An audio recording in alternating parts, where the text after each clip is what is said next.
Les marchés avec CMC Markets, trading de CFD sur action, Forex et indices. Salut, c'est Trado, content de vous retrouver pour cette mise à jour de l'indice parisien en unité journalière hebdomadaire et également pour Nanobiotics qui m'a été demandé de très nombreuses fois. On va commencer par le coin des fondamentaux et j'avais dit hier soir en clôture qu'on attendait de manière vraiment très intense l'avènement des statistiques de croissance économique en zone euro.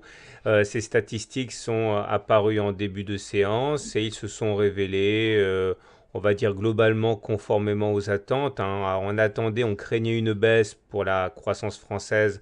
En fait, on se retrouve avec 0,3% de hausse. C'est très médiocre, mais nous, il nous en faut peu en France. Par contre, en zone euro, on n'est qu'à 0,2%, donc on hésite entre rémission et récession, mais en tout cas, c'est franchement pas flamboyant. Mais ça a été globalement bien accueilli par les marchés qui envisagent toujours donc que la Banque Centrale Européenne accélère son soutien à l'économie puisque, un, les risques inflationnistes ne sont pas là et deux, la croissance économique a bien besoin d'un petit coup de pouce. Alors ça contraste complètement avec les Américains, avec les stats américaines qui ont fait état d'une confiance du consommateur bien meilleure que prévu et des ventes de détail également plus fortes que prévu. Donc le grand écart continue entre les marchés européens et les marchés US. On enchaîne avec le graphe journalier du CAC. Alors finalement, eh bien, comme c'était relativement peu surprenant, eh bien, on n'a pas eu grand-chose au niveau du marché. On reste confiné à l'intérieur de cette espèce de zone de confort dans laquelle eh bien, le CAC se complaît, borné par le bas par les 23,6% de retracement de Fibonacci et par le haut par cette espèce d'oblique. Alors on m'a demandé, j'ai reçu beaucoup de mails me disant Trado, pourquoi tu as enlevé le biseau, pourquoi tu as enlevé la fourchette d'Andrews?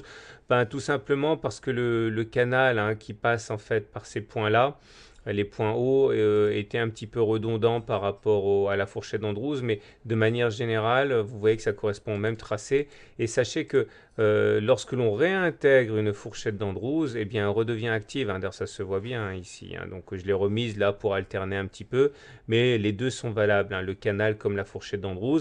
Et le biseau, là, je pense que je vais vraiment le faire disparaître parce que bon, il a rempli son office, il a été cassé par le bas comme prévu, mais on s'est arrêté un petit peu rapidement. J'ai pas l'impression que les intervenants veuillent vraiment aller beaucoup plus bas dans l'immédiat et de toute façon, on manque pas de repères pour baliser la baisse le cas échéant. Donc, j'enlève le biseau ascendant. Et maintenant, on se retrouve avec un graphe assez épuré. Regardez le SAR qui confirme bien sûr sa tendance baissière maintenant. J'aimerais insister sur le fait qu'on vient de dessiner un marteau ici. Alors c'est intéressant, un marteau pendu, ça dépend, c'est la même chose, deux appellations pour la même chose. Je vais en parler parce que ça, j'ai vu pas mal de commentaires sur les forums par rapport à ça. Faut faire attention parce qu'on a tendance à faire dire aux pendus, aux marteaux des choses qu'ils ne veulent pas dire. Alors déjà, physionomiquement, ça ressemble à ça, c'est-à-dire vous allez avoir un corps assez étroit et de taille complètement disproportionnée par rapport aux mèches qui sont énormes, donc très petites, donc sous-proportionnées par rapport à l'ensemble, des corps assez étroits avec des mèches très longues. Et ça peut être rouge ou vert, c'est pas important. Généralement, on les trouve en fin de tendance haussière ou baissière, mais on peut très bien les voir apparaître également au milieu d'une tendance latérale. Et il faut savoir que contrairement à ce qu'on peut dire ici et là, c'est absolument pas annonciateur d'une inversion de tendance. Statistiquement, on se rend compte que dans les faits, eh bien, il y a une chance sur deux de monter, comme il y a une chance sur deux de baisser, ce qui veut surtout dire donc que c'est un signe d'indétermination. Alors, c'est pas pour ça qu'il ne faut pas l'utiliser, bien au contraire, ça veut dire que si vous avez des convictions, vous êtes bien le seul parce que les intervenants, eux, n'arrivent pas à se décider. Alors si c'est rouge, c'est plutôt haussier, si c'est rouge, c'est plutôt baissier, mais ça joue vraiment à quelques points de pourcentage près. Ça ne suffit pas pour établir une stratégie. Alors, regardez quelques exemples ici. Là, effectivement, vous avez un marteau. Enfin, dans ce cas-là, ça s'appelle un pendu quand c'est en haut. Et là, effectivement, c'était annonciateur d'une baisse, mais ça n'a absolument pas de caractère systématique. Là, vous avez également un pendu, mais il y a eu une hausse derrière. Là, je vous montre simplement des exemples pour vous convaincre que le caractère systématique du marteau ou du pendu n'existe pas. Comprenez surtout qu'il s'agit d'une zone de doute et c'est comme ça qu'il faut l'analyser. Donc effectivement, ça traduit bien la séance du jour qui était frappée du sceau de l'indécision. Alors, globalement, au niveau des indicateurs techniques, il ne faut pas trop y penser parce que quand on est en tendance latérale, comme ça, tout perd un petit peu de son crédit. Le stochastique, il est en dessous de son signal, donc c'est pas génial, mais le momentum, il est au-dessus des zéros, ça c'est bien. Il y a deux choses, moi, qui continuent à m'interpeller. C'est la divergence cachée baissière sur l'OBV et la baisse des volumes, hein. Ça, c'est pour moi beaucoup plus d'importance que tout le reste, hein. Retenez surtout que tant qu'on sera circonscrit à l'intérieur de cette zone constituée par une sorte d'oblique noir ici, et par l'horizontale des 23,6% de retracement de Fibonacci, on sera dans l'incertitude. Mais généralement, si on considère que nous sommes dans une espèce de triangle ici, comme cela, eh bien, il faut savoir que généralement, ça se casse à 2 tiers de la distance. C'est-à-dire que là, on est à peu près aux 2 tiers de la distance menant de la base à l'apex, au bout là. Donc, on est vraiment proche d'un dénouement, à mon avis, hein. Mais bien malin, celui qui sait par où ça va casser. On retourne maintenant du côté de l'hebdo. Et là, c'est également intéressant pour se rendre compte que finalement, malgré tout ce qui s'est passé, eh bien, on est toujours dans une situation de statu quo. On est dans le nuage. Dans le nuage, ça veut dire qu'on est sans tendance au regard du système Ishimoku, vous savez, hein, j'en parle souvent de ça. On est au contact de la Kijun, mais là, pareil, la Kijun est plate et la Tenkan est plate, donc elle joue un rôle de support et de résistance très médiocre. Elles ont tendance à être traversées puisqu'elles sont justement plates. J'aimerais insister sur deux choses. Tout d'abord, au regard du système Do. Ok, on est toujours en tendance baissière, souvenez-vous, hein, puisqu'on est toujours dans une situation où on enchaîne non plus des pics ascendants, non plus des creux ascendants, mais des pics ascendants et des creux descendants. Tant qu'on n'aura pas cassé les 4509, eh bien on n'aura pas invalidé l'idée des pics descendants. Donc on est toujours au regard de cette théorie en tendance baissière et ce à quoi on assiste ne peut s'apparenter qu'à un simple rebond technique. Et là, regardez ce qui est marrant, c'est que les fibos fonctionnent très très bien.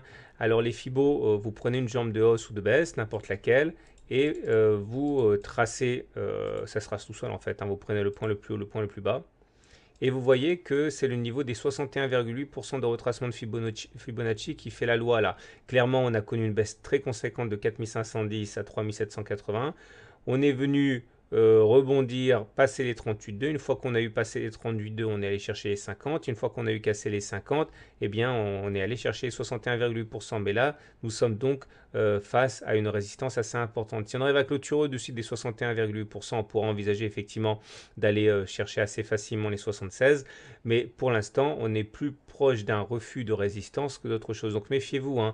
Je vois ici et là sur les forums eh bien, beaucoup d'enthousiasme retrouvé. Méfiez-vous, hein, en hebdomadaire, ce n'est pas clair. Et en journalier non plus. Et souvenez-vous, hein, c'est rarement la queue qui remue le chien. Les unités longues ont tendance à s'imposer aux unités courtes. Voilà, donc expectative, mais en tout cas, le rebond technique hebdomadaire semble s'essouffler. On surveillera ça de près. Voilà, place maintenant à l'analyse de Nanobiotics. Chose promise, chose due, voilà l'analyse technique de Nanobiotics qui m'a été demandée de très nombreuses fois et malheureusement pour Nanobiotics, il n'y a pas grand chose de neuf si ce n'est qu'on est peut-être un petit peu rassuré. Alors on va commencer par tous les éléments négatifs, non positifs. Le SAR maintenant qui était rouge a été cassé maintenant depuis pas mal de temps, il est devenu vert, donc ça c'est une bonne chose, ça veut dire qu'au regard de cet indicateur on est en tendance haussière. On a également la possibilité ici de compter sur un support rouge ici vers 16 euros qui devrait être assez difficile à casser à la baisse puisqu'il a déjà fait l'objet de plusieurs attaques sans véritablement réussir à être cassé pour les baissiers. Et de manière générale, on est à l'intérieur d'un vaste canal vert ici dans lequel on fait des oscillations assez claires. Bon, c'est pas mal. Au regard du système Ishimoku, là aussi il y a du neuf et c'est par rapport à la dernière vidéo, c'est encourageant parce que regardez, ça c'est le nuage là, vous voyez, et on est repassé au-dessus du nuage et on ne peut pas envisager d'avoir une tendance haussière solide, pérenne, tant qu'on n'est pas au-dessus du nuage. Regardez, ici on était passé au-dessus du nuage, regardez l'augmentation des cours qui est lui après. Alors il faut généralement deux bougie au-dessus des lignes Ishimoku pour en valider la cassure à la hausse ou à la baisse. Là, regardez, on est passé en dessous du nuage, mais ça a été invalidé dès la semaine suivante. C'est pour ça que la baisse ne s'est pas accélérée. Par contre, ici, eh bien, ça fait quand même 3 semaines qu'on est au-dessus, 4 semaines qu'on est au-dessus du nuage. C'est assez encourageant. Mais tout en sachant que sur cette valeur, j'ai pas l'impression que Ishimoku soit extrêmement performant. Regardez, hein, on a eu tendance quand même à passer à travers Ishimoku assez facilement. On va espérer que cette fois-ci, ce sera plutôt comme en février 2014, plutôt que tel qu'en septembre 2014 et que ce signal sera le bon.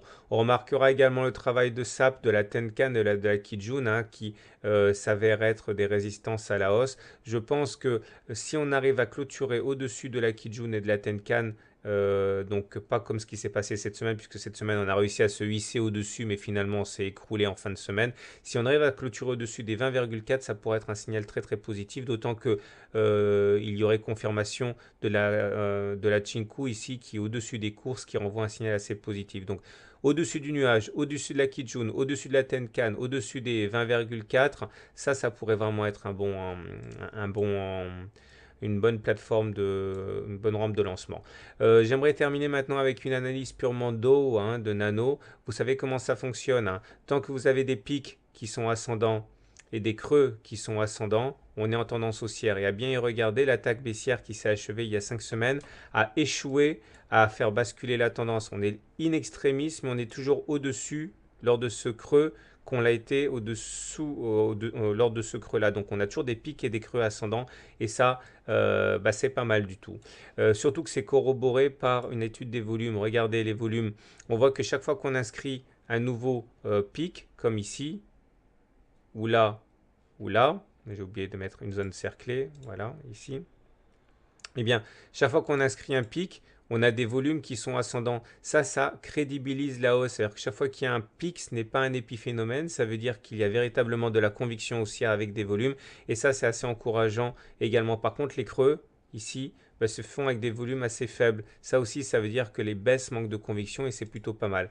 On terminera au niveau technique en insistant sur le fait que le stochastique vient de croiser son signal à la hausse. C'est encourageant et que le momentum est positif sur des niveaux assez faibles, ce qui veut dire que la tendance est positive, mais avec une dynamique qui est assez molle. Voilà, donc globalement, on surveillera de très près à la hausse les 20,4 en clôture et il ne faut surtout pas clôturer en dessous du précédent plus bas, au-dessus de 16 € au risque de se mettre en tendance baissière, d'autant qu'on repasserait en dessous du nuage Ishimoku. Voilà, je vous souhaite une bonne semaine, de bons trades et à très bientôt. Si vous découvrez mon travail, n'oubliez pas que vous pouvez demander votre e-book, hein, c'est 100% gratuit sur simple demande à mon adresse mail avec la vidéo exclusive et les exercices corrigés pour apprendre à faire vos premières analyses techniques tout seul comme un grand. À très bientôt pour une mise à jour.